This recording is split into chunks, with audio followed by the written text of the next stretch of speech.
Guys, हम यहाँ पे शुरू करते हैं नेशनल इनकम से। नेशनल इनकम में जैसे कि मैंने आपको अपनी पहली वीडियो में बताया कि मैं बहुत दिन से सोच रही हूँ कि मैं वीडियोस बनाऊँ एंड स्टूडेंट्स की हेल्प करूँ, ताकि उन्होंने स्टार्टिंग से बिल्कुल भी कुछ नहीं पढ़ा है, उन्हें भी यहाँ से बहुत हेल्प मिलेगी। तो let us start with national income. तो first of all national income में से आपके पास न्यूमेरिकल आ जाता है 4 मार्क्स के अराउंड।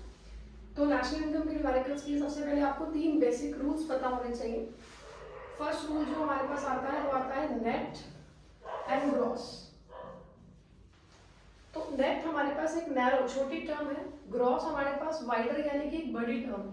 तो अगर हमें नेट से ग्रॉस पे आना है यानी हमें छोटे से बड़े पे आना है, तो छोटे से बड़े पे आने के लिए हमें कुछ प्लस करना पड़ेगा, और अगर हमें ग्रॉस से नेट पे आना है यानी हमें बड़े से छोटे पे आना है तो हमें कुछ माइनस करना पड़ेगा। और जो प्लस माइनस होगा वो होगा हमारे पास डेप्रीसिएशन, राइट। तो नेट से ग्रॉस पे आने के लिए डेप्रिसिएशन ऐड किया जाएगा और ग्रॉस से नेट पे आने के लिए डेप्रिसिएशन माइनस किया जाएगा।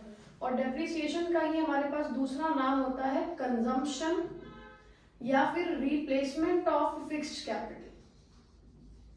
कंजम्पशन ऑफ फिक्स्ड कैपिटल और replacement of fixed capital. Next जो हमारे पास मोस्ट इंपॉर्टेंट रूल है वो आ जाता है हमारे पास डोमेस्टिक एंड नेशनल।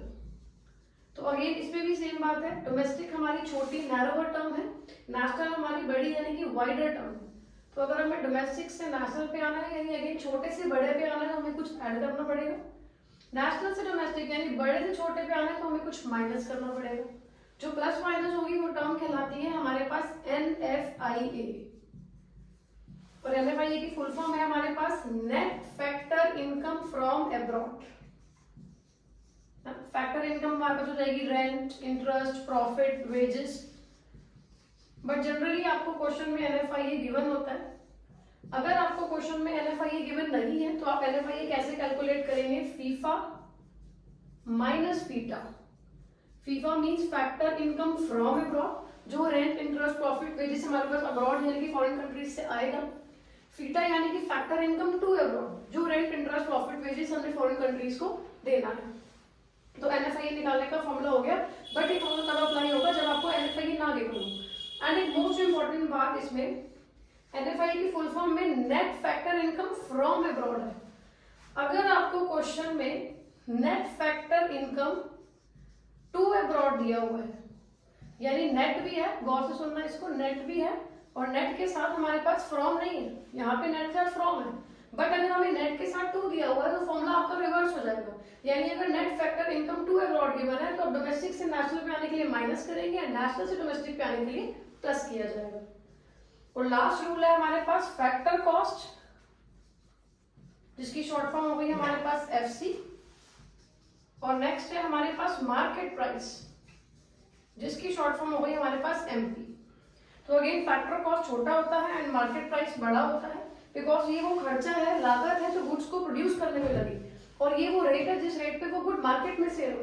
तो जैसी बात है, बनता वो कम में, बिकता वो ज्यादा में है, क्योंकि बिकता वो टैक्स ऐड करके है। तो वही FC छोटा है, MP बड़ा है। तो अगर हमें छोटे से बड़े पे आना है तो हमें प्लस करना पड़ेगा, MP से FC यानी बड़े से छोटे पे आना है तो हमें माइनस करना पड़ेगा। और जो टर्म माइनस होगी वो कहलाती है NIT। और अगर NIT की फुल फॉर्म है हमारे पास नेट इनडायरेक्ट टैक्स। NIT होता है हमारे पास गाइस नेट इनडायरेक्ट टैक्स। और अगर आपको क्वेश्चन में NIT गिवन है, वेल एंड गुड। और अगर NIT नहीं दे रखा तो आप NIT निकालेंगे indirect tax IT minus subsidies. Subsidies यानी कि जो गवर्नमेंट ने हेल्प कर दी है प्रोड्यूसर्स की। और इनडायरेक्ट टैक्स जो है वो गुड्स एंड सर्विसेज पे लगाया जाता है। तो इसका एग्जांपल हो गया हमारे पास GST। क्लियर? तो NIT नहीं दिया होगा तो आप इसका फॉर्मूला लगाएंगे indirect tax minus subsidies. And फिलहाल के लिए डोमेस्टिक नेशनल याद कर लो कि ये छोटा है, ये बड़ा है, बट धीरे धीरे चैप्टर आगे बढ़ेगा तो आपके पास ये फुल फ्लैश कॉन्सेप्ट आ जाएगा। ठीक है, तो अभी के लिए गाइस फिलहाल इतना ही। आगे की जानकारी के लिए मेरे साथ बने रहिए।